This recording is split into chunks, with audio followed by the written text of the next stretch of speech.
Olá a todos, seja bem-vindo a mais uma live da Conextus. E eu tenho uma pergunta para você.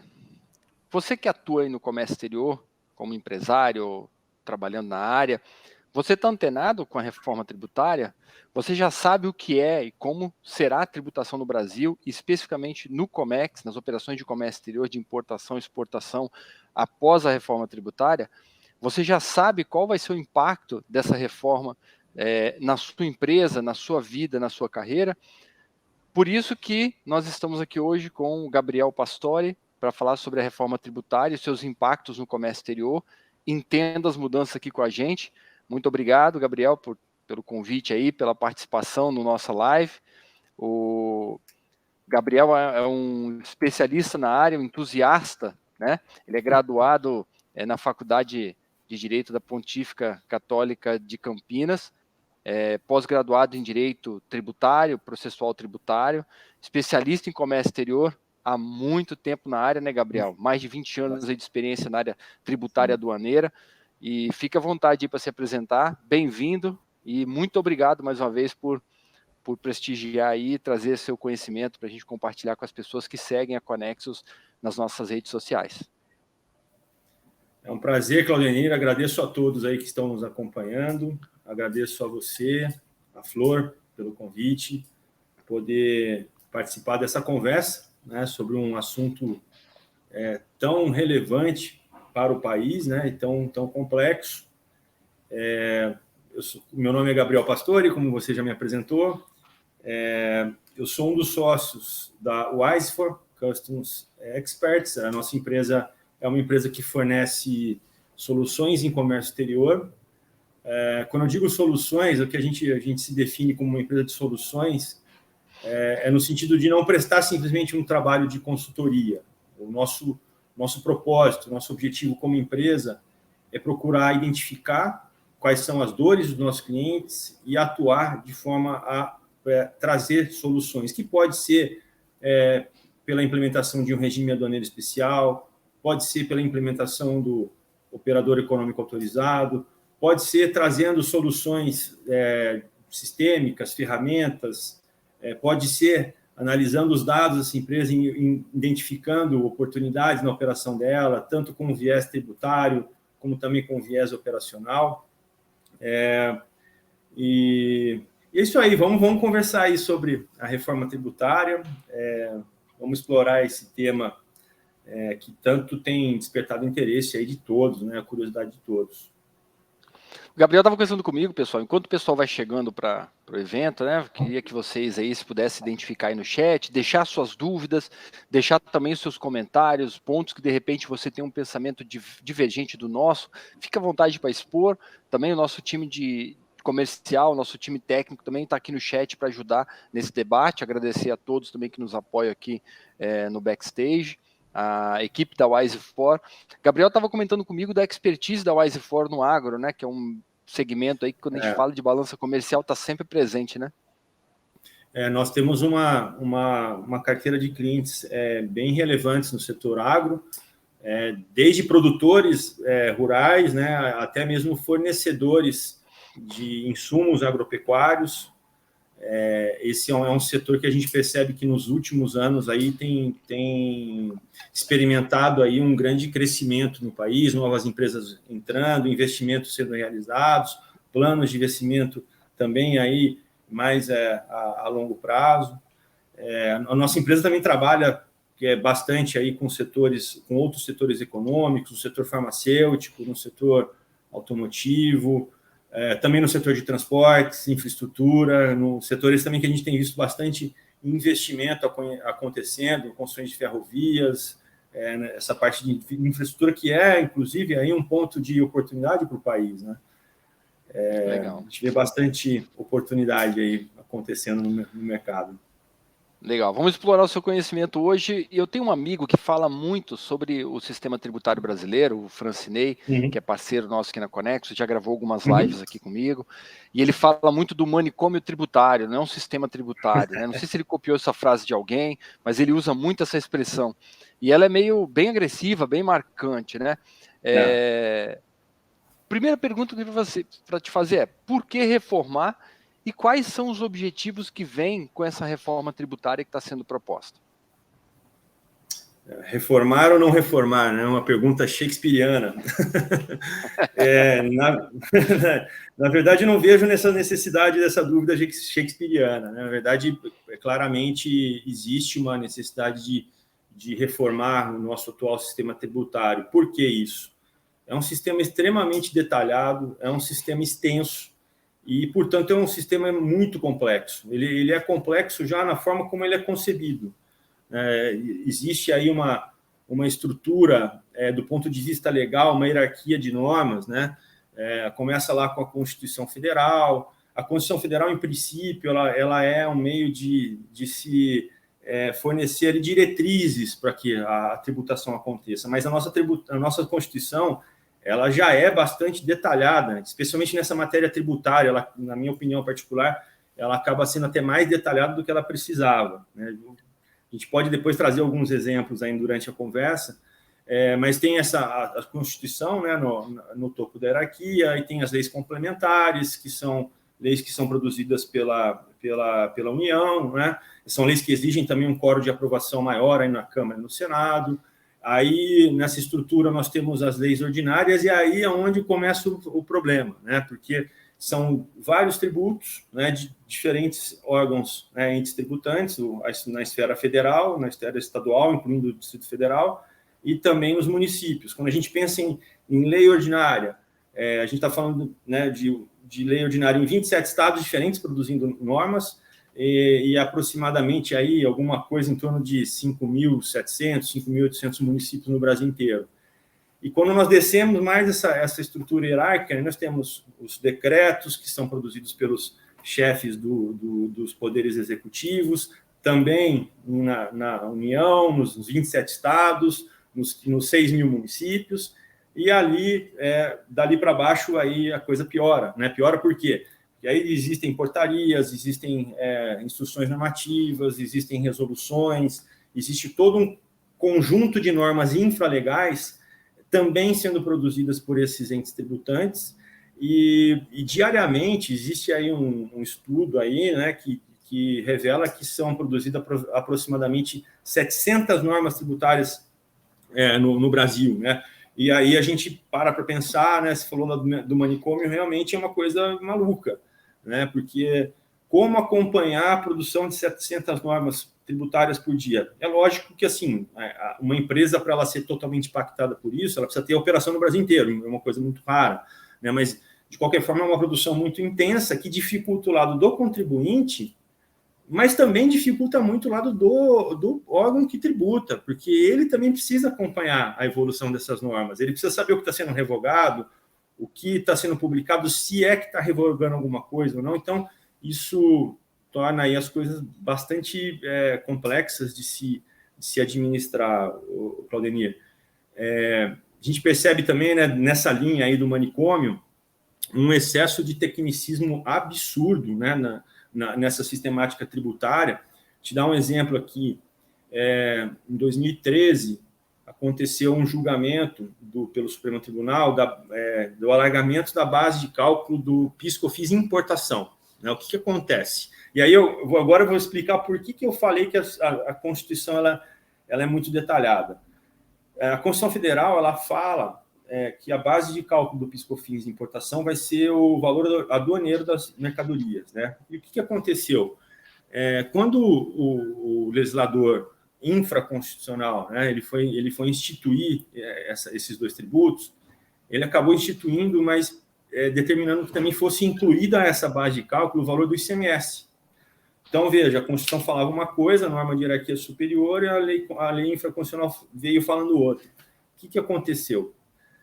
Os contribuintes eles começaram a entrar com ações judiciais contestando essa diferença entre a norma que institui e a Constituição. Então, veja, um exemplo de tecnicismo. A Constituição falando, talvez, aí mais do que ela deveria falar. Ela poderia simplesmente outorgar à lei complementar a competência de dizer qual que é a base de cálculo, não ela dizer necessariamente. Então, gera essa confusão, não só por parte do contribuinte, gera essa confusão por quem legisla, né, que acaba, muitas vezes, legislando de forma equivocada.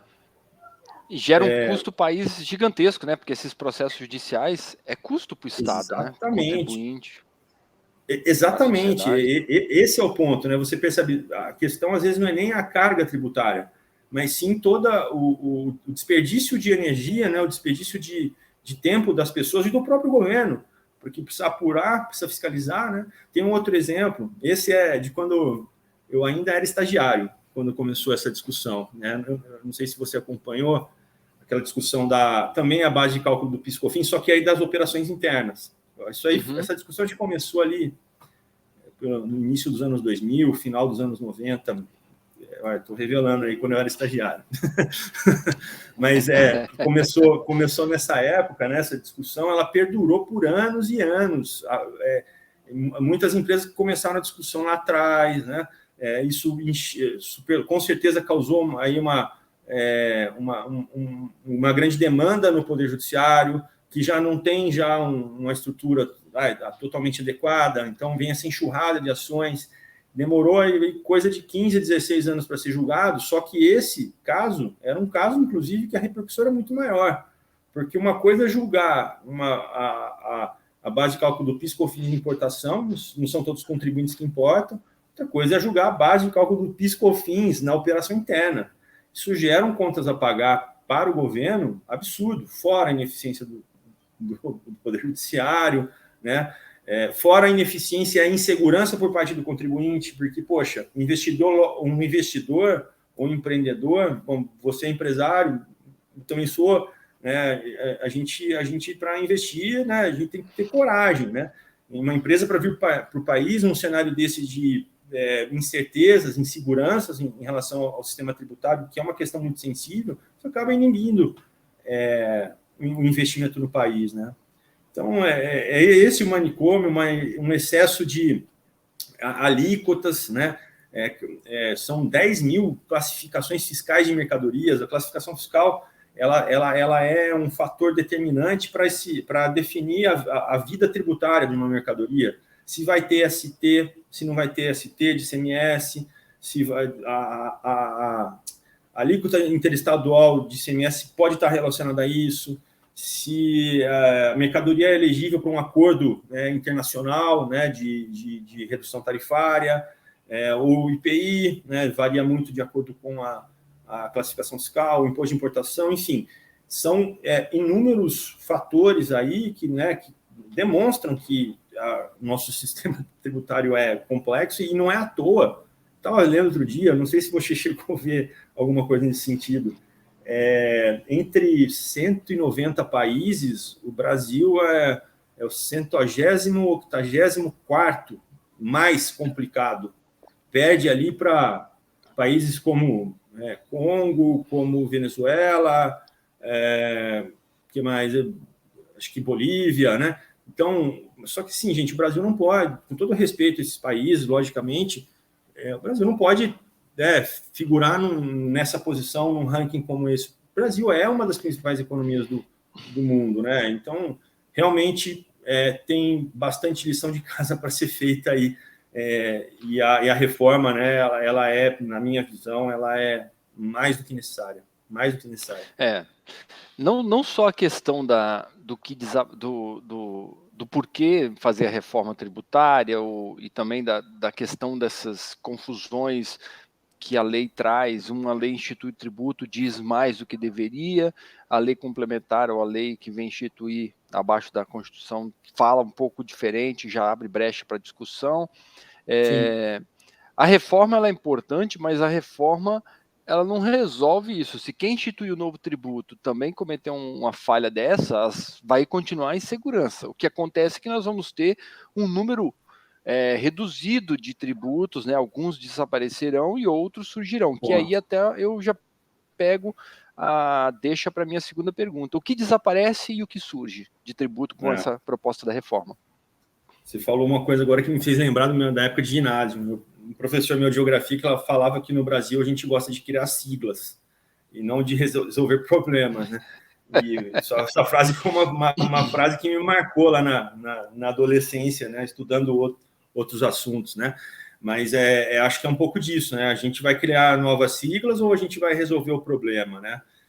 O que eu tenho visto, o que eu tenho acompanhado, lendo, né, também aí nas propostas que estão sendo feitas pela Câmara, pelo Senado, acompanhando entrevista, discutindo também com colegas, né, eu acredito que assim é uma unanimidade, né, na cabeça de todos, não sei exatamente na dos políticos, mas é uma unanimidade que, poxa, o sistema tributário ele precisa ser simplificado, por tudo isso que a gente acabou de falar, né, mas pensando também no tempo que uma empresa, no que o contribuinte gasta de tempo para ele poder simplesmente pagar tributo, né, todas as obrigações que ele tem para poder pagar.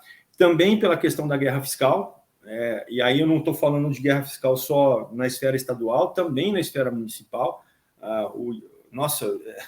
As discussões se incide ISS, se incide IPI, se incide onde incide o ISS, né, no país, no município tomador, no município que presta, né, então aí no meio do caminho teve a estipulação de uma alíquota mínima. Então, assim, tem também na esfera municipal uma discussão enorme. Eu acredito que na esfera estadual, nos últimos anos, isso acabou, de uma certa forma, se acomodando um pouco aí por conta de alguns convênios aí no CONFAS, reconhecendo os benefícios, mas, enfim, é uma situação que ainda gera muita discussão, né, entre os estados.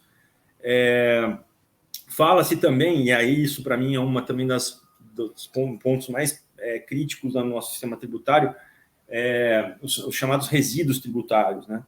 Que nós temos aí alguns tributos que são cumulativos, em algumas situações são cumulativos, outros não, né? O PIS/COFINS, por exemplo, tem caso que tem caso que não é. O ICMS também, a gente não tem uma não cumulatividade muito bem definida, mas ela é um sistema que acaba gerando muitos créditos na esfera estadual e também na esfera federal, né? Acaba gerando muitos créditos. Então, o que eu quero dizer com isso, nesse sistema de não cumulatividade? O que eu compro acaba vindo com mais imposto do que aquilo que eu estou vendendo. E aí eu não consigo dar vazão para esse crédito que está na minha compra. E isso, de uma forma geral, assim, é um tema muito trabalhoso, muito complexo de se resolver nas secretarias de Fazenda do Estado, em geral, também com o Fisco Federal, e acaba sendo uma moeda podre na contabilidade das empresas, que muitas vezes acabam tendo que se tornar isso de resultado, né? Porque fica lá muito tempo parado, não realiza, né? Lá que aquilo ali tem que ser tirado do resultado. E é tributo, é resíduo. Você pega isso numa empresa que é exportadora, então, isso é um pecado. É perda de competitividade. O país se torna um país não competitivo, né? Comparado com outros, até para não só para exportação, eu digo para investimento, para se explorar melhor, para se expandir o mercado local. E fala-se também, mas eu não sei até que ponto isso vai acontecer, tá? Fala-se também de uma redução de carga tributária efetiva, né? Eu tenho uma certa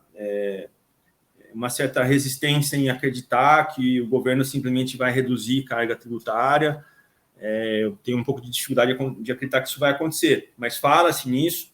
Talvez essa carga tributária efetiva esteja relacionado, por exemplo, aí, se a gente conseguir endereçar bem nessa reforma a questão dos créditos tributários, isso acaba impactando a tributação efetiva, né? Então, superando esse problema, eu já vejo isso como um grande avanço. Superando aí essas complexidades de apuração, interpretação, né, de normas tributárias, já vejo isso também como um grande avanço. Mas, assim, eu confesso que eu tenho uma certa resistência de acreditar que esse governo ou qualquer outro governo vai fazer um trabalho visando reduzir. Até porque eu acho que é muito difícil fazer essa conta, né, Claudenir? Eu não acho que não é uma conta simples de se antecipar. É verdade. Mas nós estamos falando de duas PECs, né? A 110 e a 45. As pessoas que eu tenho conversado, Gabriel, têm falado muito na mesma linha, que a promessa é de redução, mas que muitos não veem para a sociedade uma ideia de, a curto prazo, ter uma redução da carga tributária efetiva. Muita gente fala que por trás da reforma tem uma necessidade de aumento da carga, de aumento da arrecadação, então está se usando da reforma para o consumidor não conseguir fazer esse cálculo muito bem. E como eu estava comentando, alguns tributos vão desaparecer, né? Outros surgirão. Essas PECs estão alinhadas com esses tributos que vão desaparecer e que vão ser substituídos por novos? Porque, pelo tudo que eu entendi, vai surgir um IVA, né, que é um imposto de valor adicionado, valor agregado, semelhante ao que já tem nos países desenvolvidos, que é um conceito que, na verdade, o ICMS e o IPI seguiram um pouco dessa linha, né, do conceito de crédito e débito, da conta gráfica e tudo mais. Uhum. Então, essas duas PECs, elas estão seguindo de uma forma simétrica no projeto do que vai desaparecer e o que vai surgir? Primeiro, um comentário interessante, que são duas propostas de emenda constitucional. Lá atrás, quando eu comecei a acompanhar esse assunto, eu confesso que até por não conhecer em detalhe o processo de produção legislativa, né, os trâmites internos das casas, eu até achei que elas se convergiriam em algum momento, que era só uma questão de uma iniciativa no Senado, outra na Câmara. Mas, assim, tecnicamente, eu cheguei à conclusão depois, até conversando com alguns amigos, alguns colegas que conhecem muito mais do assunto, que, a princípio, seriam duas iniciativas independentes, né? O que, assim, para mim também mostra que, poxa, um desperdício de tempo ali, né? O pessoal poderia estar trabalhando todo mundo junto para resolver um problema do país, né? Eu acho que seria mais produtivo nesse sentido, só esse parênteses. Mas, pensando em relação ao que cada uma diz, eu vejo certas coincidências, né, em relação à forma como vai se tratar o tema. Na PEC 110, que é a do Senado, e também na PEC 45, serão substituídos, a princípio, os 5 tributos, que são o IPI, o PIS/COFINS, o ICMS e o ISS. Esse é um ponto que elas têm em comum, né, em relação ao que surge e o que desaparece. O que surge, no caso do Senado, tem uma diferencinha em relação à da Câmara. Porque a da Câmara, o que ela faz? Ela tira esses 5 e cria a IBS, né, que é um tributo não cumulativo e que vai aglutinar ali as esferas federal, estadual e municipal, né? Além disso, a da Câmara também cria lá um imposto seletivo, né? O imposto seletivo, ele teria uma função mais extrafiscal, um papel mais executado aí pelo IPI hoje. Por quê? Pega lá um tipo de produto que é nocivo na saúde, né? E o governo quer taxar um pouco mais, até para não incentivar a comercialização, ou um outro que o governo eventualmente quer também controlar um pouco mais, né? Então, existe esse tributo seletivo, que tem esse caráter extrafiscal, que o IPI hoje realiza bastante. Então, a da Câmara cria esses dois. A do Senado, ela cria um IBS, que é só para o Estado e município. Aí ele cria a CBS, que é federal, os dois não cumulativos, né? Que seria a fusão dos dois, seria o IBS, lá da Câmara. E cria também o imposto seletivo, né? Com esse caráter extrafiscal, que teria aí até uma variação maior de alíquotas, o que para mim faz sentido. Eu acredito que o imposto ele deva ter também esse caráter extrafiscal. Uma questão que eu acho também que é interessante nas duas, fala-se na não cumulatividade, mas me parece ter ali uma mudança bem relevante, né? Porque fala-se que nas duas propostas, fala-se que o produto de arrecadação, né, no caso dos estados e dos municípios, vai ser para o destino, né, para onde se destinarem as mercadorias, no caso. Isso é uma mudança importante, né? Hoje a gente tem um sistema um pouco diferente. Se um estado hoje vende para outro, na venda interestadual, o ICMS daquela venda, a princípio, vai para o estado origem, e aí até existe a possibilidade da cobrança de um DIFAL, né, no estado destino, o estado destino toma crédito. Então, essa cobrança essa cobrança não, digamos assim, o produto de arrecadação passando para o estado destino, isso representa uma mudança significativa, porque os estados consumidores, né, os grandes consumidores, eles acabam tendo um potencial arrecadatório muito maior, né? Mas aí também tem um desafio interessante, eu estava pensando sobre isso. Quem recebe quer saber se o que está recebendo está certo, né? Então, assim, se o estado destino vai ser o que vai receber, ele com certeza vai querer saber se o crédito que está sendo apurado nessa operação está correto. Então, será que teremos aí uma mudança significativa também na sistemática de fiscalização e cobrança de tributo? Porque, entre veja, os estados, né? Exato, porque hoje, só dando um exemplo, né, São Paulo hoje é o grande centro consumidor do país. Então, hoje, São Paulo teria que fiscalizar o crédito que é imputado, né, numa operação da qual ele vai receber o tributo e que tem origem em outro estado. Então, ele vai ter que fiscalizar uma operação, uma empresa que está em outro estado. Essa empresa, então, ela passa a ser contribuinte do estado de São Paulo. É algo que... E aí, pensando nesse processo de fiscalização, como que isso vai acontecer? O estado de São Paulo vai fiscalizar outro estado, vai ter algum tipo de convênio, e a parte de cobrança judicial, como que fica isso? Né? O estado de São Paulo vai passar efetivamente a cobrar empresas que estão fora. Então, mas isso são coisas que hoje a gente não consegue ter uma visibilidade exata, porque a Constituição ela fica ali num patamar um pouco mais superior, ela não vai descer nesse nível de detalhes. Tudo com certeza vem aí nos próximos capítulos, né? É muita coisa que vai impactar nas obrigações acessórias, em tudo, né? Aí, assim, eu estava conversando com outras pessoas, né? Eu participei de um almoço na sexta e algumas pessoas trouxeram nesse almoço na sexta passada, trouxeram nesse almoço sobre a questão do real dificuldade de se calcular uma unificação. Né? Como deve ser complexo a União sentar algum analista, um grupo de estudo na Receita Federal ou em qualquer esfera ali do grupo de trabalho, falar o seguinte: qual a carga tributária desses impostos que eu estou substituindo por tipo de produto, porque em cada tipo de produto, em cada região eu posso ter tributação diferente, e colocar um tributo único juntando tudo isso. Então, a dúvida é, como eles estão propondo essa alíquota desse novo tributo da reforma tributária? Vai ser uma alíquota única para o país inteiro? E por que eu falo isso também? Porque nós temos um país muito grande geograficamente e que é formado por regiões mais desenvolvidas, menos desenvolvidas, e muitas dessas regiões praticam alíquotas e mecanismos diferenciados para fomentar aquela região. Vai unificar tudo a princípio? E como seria essa unificação? Esse cálculo ele é extremamente complexo, né? Se poder fazer esse depara. Por um outro lado, eu vejo que a Receita Federal, principalmente, a Receita Federal é uma grande referência no controle de arrecadação. A Receita Federal tem um nível de informatização fenomenal. Eu me arrisco a dizer que é um dos órgãos aí, arrecadatórios no mundo, mais bem estruturados. O que eu começo a ver aí um pouco mais de dificuldades seriam em algumas secretarias de Fazenda de Estado, né, que talvez tenham uma estrutura menor, né, e principalmente nos municípios. Né, principalmente nos municípios.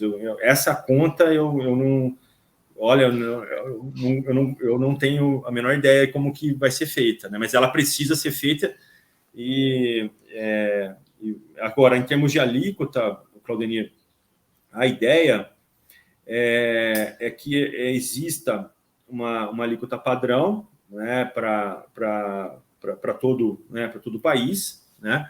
Os estados e municípios vão poder definir as alíquotas deles, né? Eles podem majorar, eles podem definir qual que vai ser a alíquota. Então, se eu quero atrair um pouco mais no meu estado, eu posso ter uma alíquota menor, não é o problema, mas dentro do estado vai ser uniforme essa alíquota. A princípio, havia algumas restrições aí em relação a reduções, mas, inclusive, eu acredito, não sei se foi na última sexta-feira ou na última quinta-feira, dia 22 ou dia 23 de junho, teve um substitutivo na PEC da Câmara, que é a que está mais avançada, né, que eu acredito até que possa ser votada aí ainda no mês de julho, né, na Câmara dos Deputados, onde foram colocadas algumas possibilidades ali de flexibilização dessas alíquotas, mas sempre por lei complementar. Então, assim, a lei complementar vai lá, ela estipula que por exemplo, eles até listaram alguns produtos, né? Então, por exemplo, produto agrícola, farmacêutico, se não me engano, alimentos, inclusive alimentos para animais, produção rural, transporte urbano público, eles listaram ali alguns, poderá ter uma isenção de até 50%. Então, como que funcionaria isso? A lei complementar vem, ela concede a isenção, os municípios, os estados e os municípios podem chegar nessa isenção. Mas, fora isso, o espaço de manobra aí fica realmente bastante restrito em termos de alíquotas. A ideia é justamente mudar bastante o cenário aí, inclusive de benefícios. Interessante, que é a minha próxima pergunta, né? Já pegando a deixa sobre a questão do país estar inserido num contexto social muito adverso dentro desse universo gigante territorial que nós temos, os benefícios fiscais hoje são presentes em diversas esferas no Brasil, não é só nos estados, nos municípios, a União também utiliza benefícios para fomentar a região, sendo alíquotas diferenciadas ou benefícios mais agressivos, como, por exemplo, Sudene, N outros, né? Sim. Os estados utilizam bastante em cima do ICMS no comércio exterior, que aí surgiu até a questão do termo aí da guerra dos portos, que a gente ouviu muito aí falar na época dos benefícios, que acabaram sendo convalidados no Cefaz, e se pacificou um pouco dessa briga que existia entre um estado aceitar ou não o benefício que o outro deu. E esses benefícios são criados, né, com um intuito muito positivo. Eu falo até aqui pelo Espírito Santo, se não fosse o Fundap, que é o benefício sobre o ICMS, muitos importadores não viriam para cá. Isso ajudou muito um estado que, mesmo estando geograficamente no Sudeste, ele tem algumas características de Nordeste, né? Então ele não teria se desenvolvido como se desenvolveu o Espírito Santo. Santa Catarina, estado que cresce assim assustadoramente, e por aí vai, outros também com benefícios federais, né? Essa reforma, ela deixou alguma margem para esses benefícios continuarem existindo, e como seria, se vai existir, como seria esse cenário após a reforma? São pontos muito delicados esses, né? O Brasil precisa se enxergar mais como o Brasil. O Brasil precisa entender que uma necessidade de desenvolvimento que existe em um estado A impacta um estado B, que é mais desenvolvido, né? E são questões de políticas públicas, né? Não políticas de governo. Devemos ter mais políticas públicas e menos de governo, né? Mas deixando de lado essa questão aí ideológica, né? Eu acredito que essa questão aí dos benefícios, ela vai ser, de alguma forma, ela vai ter que ser endereçada, né? A princípio, a reforma ela tá excluindo benefícios, né? Eu acho que Zona Franca é um caso um pouco à parte, né? Mas, assim, esses benefícios estaduais que foram constituídos aí para as importações, da forma como está colocado no texto, realmente eles vão deixar de existir, mas está sendo, inclusive, isso foi objeto aí desse substitutivo que eu comentei da semana passada na PEC da Câmara, né? Mas está sendo criado um fundo, né? Um fundo de desenvolvimento que vai ficar, pelo que eu entendi, na mão da União, né? E a União vai usar esse fundo, isso tudo dentro de um cronograma que já vai ser estipulado dentro da própria reforma, né? Ela vai destinar esses recursos para esses estados que precisam se desenvolver, né? E precisam manter esse desenvolvimento, né, que foi conquistado nos últimos anos. A princípio, não havia essa previsão, mas agora eu vejo que isso começa a ser discutido realmente, né? E não vejo outro caminho senão esse. E aí isso é até um pouco a longo prazo, né? Os estados vão... Acho que até uma forma de dar um tempo para que esses estados também possam se desenvolver, e aí futuramente esse fundo deve acabar, né? Mas isso ainda é uma questão muito embrionária dentro do contexto da reforma. Existem outros benefícios, Claudemir, que estão sendo aí, objeto de bastante discussão dentro das indústrias, né? Então, você pega aí, tem o setor automotivo, por exemplo, tem suspensão de IPI, dependendo da destinação que é dada uma peça que é importada, se é uma peça que é destinada a montar um subconjunto, ou montar um automóvel, ou um subconjunto que é importado para montar um automóvel, tem lá uma suspensão de IPI. O setor agro também tem lá alguns tratamentos específicos relacionados ao PiscoFins, né, na importação, por exemplo. O setor farmacêutico, ele tem lá umas 3 situações relacionadas ao IPI também, tem uma lista positiva, que não paga, né, acaba tendo um efeito de não pagamento, tem uma lista neutra, que é o padrão, tem uma lista negativa, que é uma alíquota majorada, né? Que mais? Tem o setor aí de informática, fora da Zona Franca, tem aí a suspensão de IPI para fabricação de bem de informática. Então, são setores incentivados, né, ou beneficiados, né, deixando um pouco de lado aqui a questão técnica, são benefícios que essas empresas têm, e que nesse cenário aqui da reforma tributária, esses benefícios vão deixar de existir. Aí vem aquilo que a gente estava comentando, né? A possibilidade de concessão de uma isenção para produtos agro, né? Eu acho que isso está também conectado com isso, uma forma de substituir ou trocar um benefício que existe hoje por esse. Tem a questão do imposto seletivo.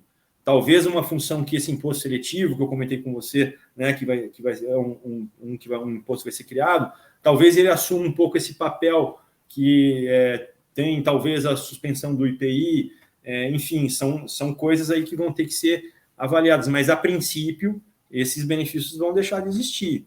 Outra questão que eu tenho ouvido já bastante perguntas a respeito, poxa, e o drawback? O que vai acontecer com o drawback? O que vai acontecer com o RECOF? O que vai acontecer com os regimes aduaneiros especiais? Veja, a gente está falando aqui de regimes voltados para exportadores, né? Eu não creio que esses regimes deixarão de existir nesse novo contexto, porque, do contrário, estaremos aí dando um passo gigantesco atrás, né? Tornando as empresas exportadoras que estão no Brasil praticamente inviáveis, e provavelmente faria isso. A consequência seria que essas empresas ou sairiam do país, eu acho difícil sair, mas deixariam de exportar pelo país e passariam a exportar por outros países, porque esses regimes não são regimes que existem só no Brasil, né? A ideia de um regime aduaneiro especial como o drawback existe em inúmeros outros países, não é exclusividade nossa. Então, eu não acredito que isso vá acontecer, né, nesse nível em relação a esses benefícios. Mas, quando a gente fala de aquela coisa, redução de base de cálculo, crédito presumido, diferimento de imposto, são criações que aconteceram né, nos últimos 20 anos, 30 anos, né, que é o que esse atual regime nosso começou ali basicamente com a nova Constituição, né? Então, com a atual Constituição em 88. Então, essas criações, eu tenho crédito presumido, eu tenho uma redução de base, faz a redução de base que redunda num recolhimento menor do tributo, mas não é redução de alíquota. Então, isso tudo está vedado, não pode mais. Quer dizer, não pode não. Eu já estou aqui concluindo a reforma, né? Não vai poder, pelo menos a forma como está, não vai mais poder, né? Então, essa é a ideia, isso né? muda De não poder. Agora, sim, a Zona Franca de Manaus, quando a gente fala em benefício a nível federal, a gente vai ter os regimes especiais aduaneiros, que também entendo como você, acho que sendo o IVA federal, estadual, ou ICMS, IPI, vai trocar o nome do tributo que eu vou suspender ou isentar para viabilizar a exportação, né? Então isso aí é uma decisão que eles devem pensar com muita cautela por conta da competitividade, como você bem colocou. Mas quando você fala em regime especial a nível federal, a gente tem uma região inteira do país, que é a Zona Franca de Manaus, que existe baseado no benefício federal. O que vai acontecer com isso? Não conheço pessoalmente, já tenho colegas aqui da Conexus que foi para lá e falou, cara, voltei com a visão completamente diferente do que eu imaginava que fosse, voltar impressionado, país de primeiro mundo, parece outro Brasil. Né? É a mesma impressão que você teve? Eu já fui bastante para lá, eu costumo ir para lá bastante. Primeiro que é um povo sensacional, nossa, extremamente acolhedor. Existe lá uma estrutura industrial bem relevante, né? A região lá necessita daquilo. Não existe outra possibilidade senão aquilo lá permanecer lá. Pela população, pela soberania nacional até ali da região, né, que é uma região ali cercada de floresta, né? Não vejo outra situação. Aquilo tem que continuar, né? Aquela estrutura tem que continuar. O benefício tem que continuar. Não tem o que fazer porque é uma região que é isolada em termos logísticos e se ela for colocada em igualdade de condições com qualquer outro estado mais próximo dos grandes centros de consumo, vai inviabilizar, porque o custo operacional, né, o custo frete, o custo de deslocamento, ele é maior, não tem o que discutir, vai continuar sendo, porque tem uma mata no meio que, nossa, parece que você, quando você está voando, parece que você está voando sobre um oceano verde, de mata, você não enxerga o final. Então, não tem como deixar de existir. A questão aí, para mim, é outra, né? A discussão, eu acredito que vai ser outra. Até porque os textos, se não me engano, a do Senado mantém expressamente, a da Câmara não revoga o Instituto da Constituição onde está prevista, porém, vai ter reflexos, com certeza. Essa questão do Estado destino que eu comentei, né? Se o produto da arrecadação tem que ser destinado para o Estado destino, então, se Manaus vende para São Paulo, vai ter que recolher o IBS para São Paulo, né? Então, como que isso vai ser tratado aqui? Como que isso vai ser gerido? Vai ser via fundo para Manaus? Acredito que sim, acho que esse é o desenho, mas do desenho que existe hoje lá do PPB, é extremamente complexo de se gerir o benefício de Manaus da Zona Franca. Extremamente complexo. Você pega um drawback e multiplica por 10. É muito difícil gerir. Então, aí eu acredito que existam oportunidades para simplificar isso, né? Para simplificar isso, tornar isso menos custoso desse ponto de vista. Mas eu não acredito que vá deixar de existir o benefício da Zona Franca, realmente, não acredito. Eu tenho, inclusive, uma colega que ela fala muito o seguinte, não precisava reformar, simplifica o que já tem, elimina as lacunas, elimina as lacunas legais, otimiza as obrigações acessórias, a gente já evoluiu 70%, a reforma fica quase que inevitável se você simplificar o processo. E ela acha que a gente está reformando, ela acha que a gente está fazendo uma reforma de uma bagunça, sem acertar a casa antes e se preparar para isso. É uma tributarista que atua muito nas trades, já atuou muito nas trades, essa colega, e ela entende que antes de simplificar, a gente tinha já deixamos para trás muita oportunidade de, antes de reformar, melhorar o que já tem. Uma outra pergunta, né? A gente está falando aqui do comércio exterior, que é o tema central. Quais vão ser os impactos para o comércio exterior? A gente já falou da Zona Franca, dos benefícios estaduais e federais que deixarão de existir, mas na visão do empresário e dos consumidores dos produtos importados, qual que é o resultado disso para a gente? Os negócios vão ficar inviáveis? Eu tenho um porto aqui no Espírito Santo, sendo que a maior parte do que chega aqui vai para São Paulo, Minas e Rio, que é o estado de destino. O imposto vai para esses estados. Eu continuo investindo no porto, sendo que o produto só passa por aqui, eu vou ficar com alguma coisa da arrecadação. O que você enxerga aí nesse ecossistema? Bom, primeiro, a primeira coisa que eu penso é justamente nos benefícios aí estaduais, né? Isso, da forma como está desenhado, esse modelo atual, ele deixa de existir. Vai ter que ser identificado alguma outra forma de incentivar, de estimular a utilização desses portos, dessa estrutura que foi criada, né? Eu vejo também uma outra questão aí, voltando naquilo que eu falei sobre o produto da arrecadação se destinar ao estado destino. Naquelas operações indiretas, né? Importação por encomenda, importação por conta e ordem, que são coisas que existem aqui no Brasil, né? Se o adquirente está no estado destino e se o adquirente é pré-determinado, a legislação, inclusive, fala em adquirente da mercadoria, né? Eu acredito que isso vá até, nesse sentido, pôr uma pá de cal, né? E encerrar discussões que ainda existem em relação a isso, né? Uma solução de consulta aqui, outra ali, uma ação judicial ali, outra aqui. Então, eu acredito que isso deva também mudar radicalmente. Mas, assim, é uma percepção que eu estou tendo até agora, tá, Claudinho? Isso aí eu acho que tem muita coisa para acontecer ainda, em termos de regulamentação de normas, mas são possíveis direcionamentos que podem acontecer. Uma outra questão que, para mim, é bem relevante é a questão dos resíduos tributários, né, que a gente já falou. Tem algumas coisinhas aqui pontos de atenção, eu não me lembro agora se é na PEC da Câmara, acho que fala lá que vai haver algum tipo de restrição de uso de crédito quando for isenção ou imunidade. Apesar da imunidade poder ser algo regulado pela lei complementar. Então, assim, quando você acumula crédito porque você é isento, você tem ali uma restrição para usar crédito. Quando você acumula crédito porque você é imune, está dizendo que a lei complementar vai regular. Por que eu estou falando disso, falando de comércio exterior? Porque a exportação é imune. Então, o crédito que eu acumulo por exportar, ele vai ser regulado por lei complementar.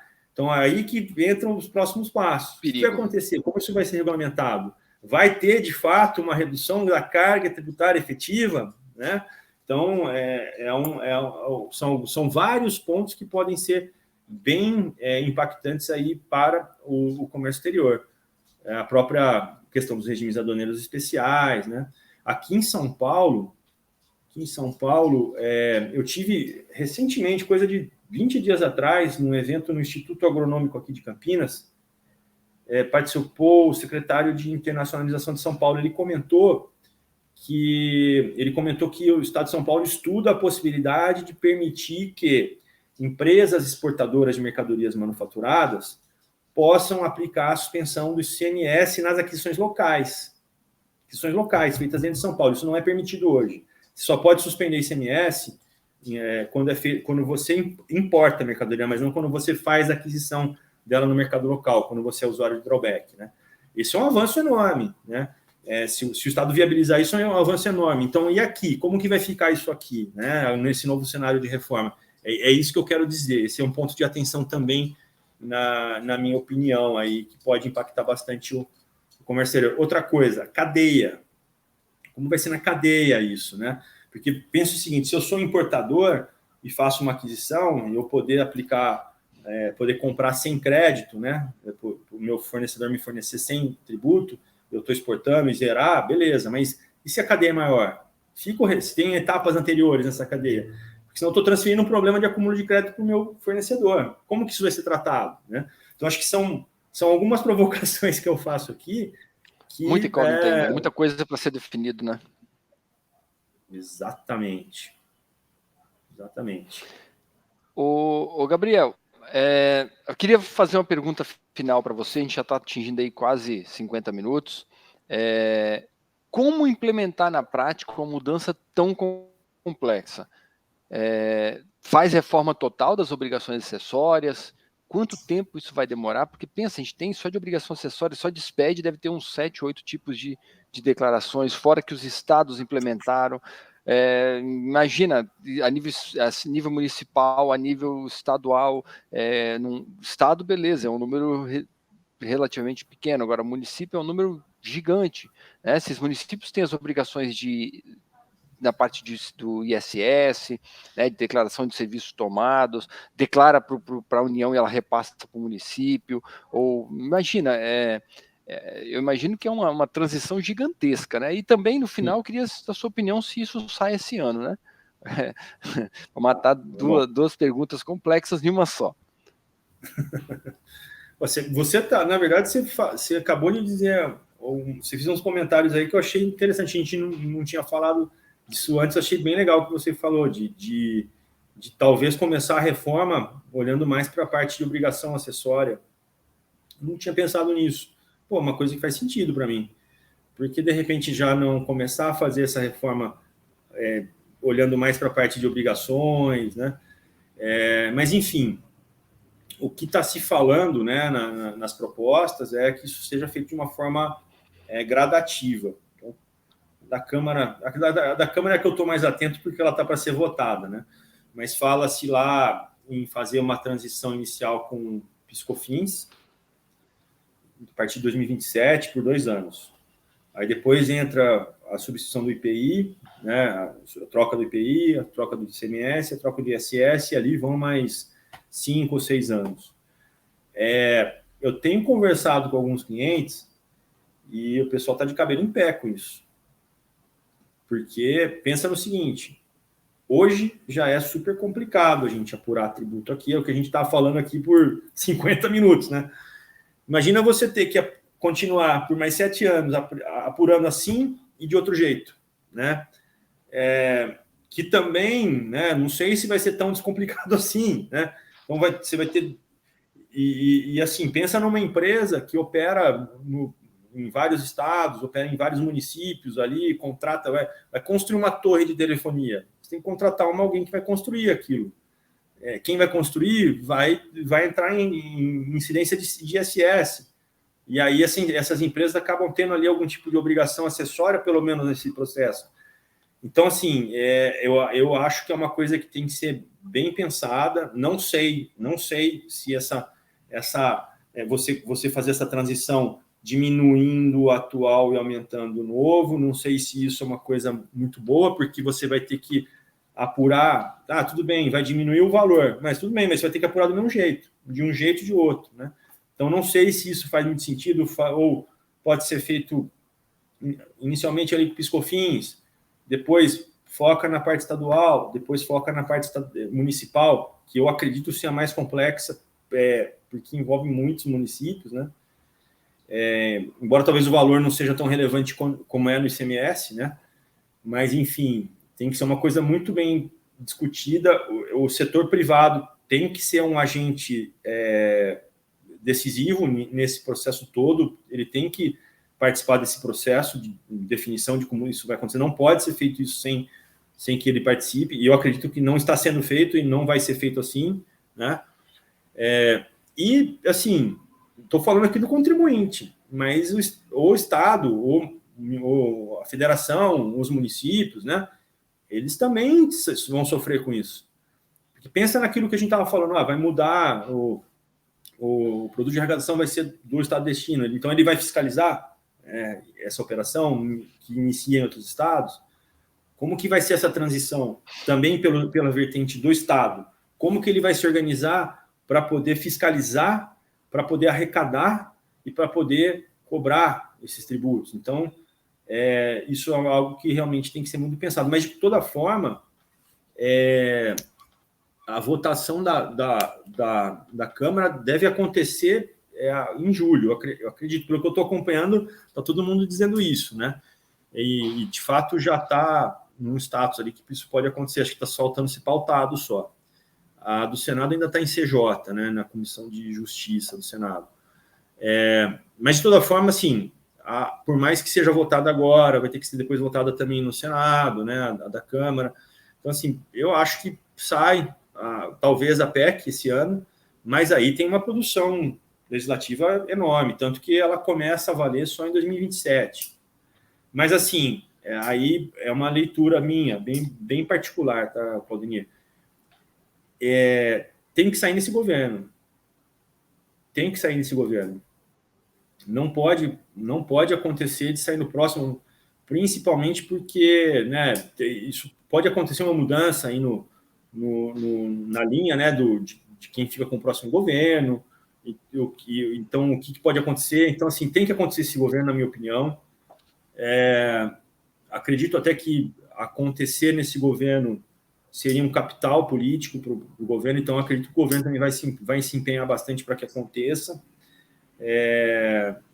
porque a próxima eleição é 2026, né? Presidencial, 26, né? Uhum. Então, quando começa a 27, já seria o nosso futuro governo, né? Então, tem que acontecer agora, isso tudo tem que desenrolar nesse governo, sim. É a hora, tem que acontecer. Perfeito. Obrigado aí, falamos aqui com... Opa, fica à vontade. Não, só complementando que tem muitas outras coisas acontecendo, né? Tem a questão da entrada do Brasil na OCDE, Sim. Tem outras discussões aí para acontecer em termos de imposto de renda, que o texto da PEC já menciona que vai ter um prazo para que isso seja discutido. Tem também alguma menção na parte de previdência. Então, assim, tem muita coisa. O país precisa disso. O Brasil precisa.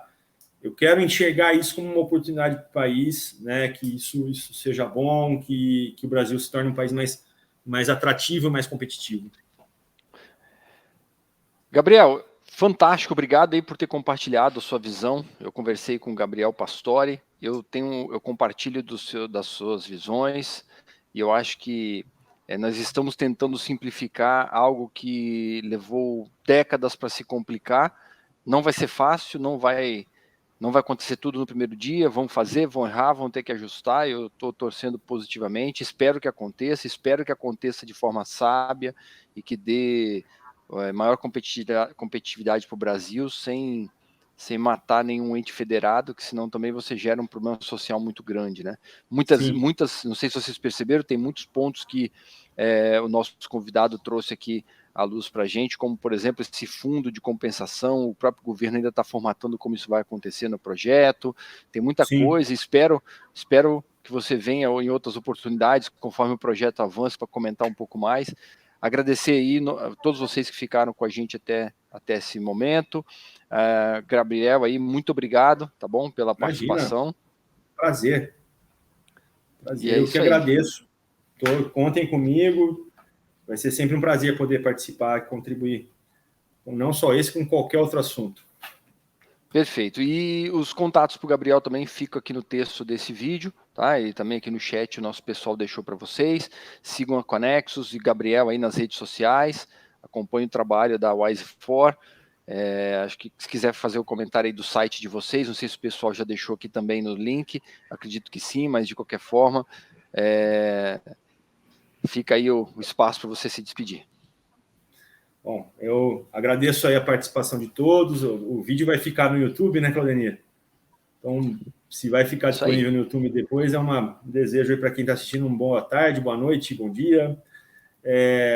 Meus contatos vão ficar aí no texto. O site da Wise4 é www.wisefor.com.br e fiquem à vontade para trazer aí ideias, questionamentos, não concordâncias com o que a gente pode estar falando. O importante aí é a gente estar sempre debatendo, indo para frente e evoluindo. Agradeço de verdade aí pela oportunidade, Claudinho. Obrigado, um abraço e até a próxima. Até mais.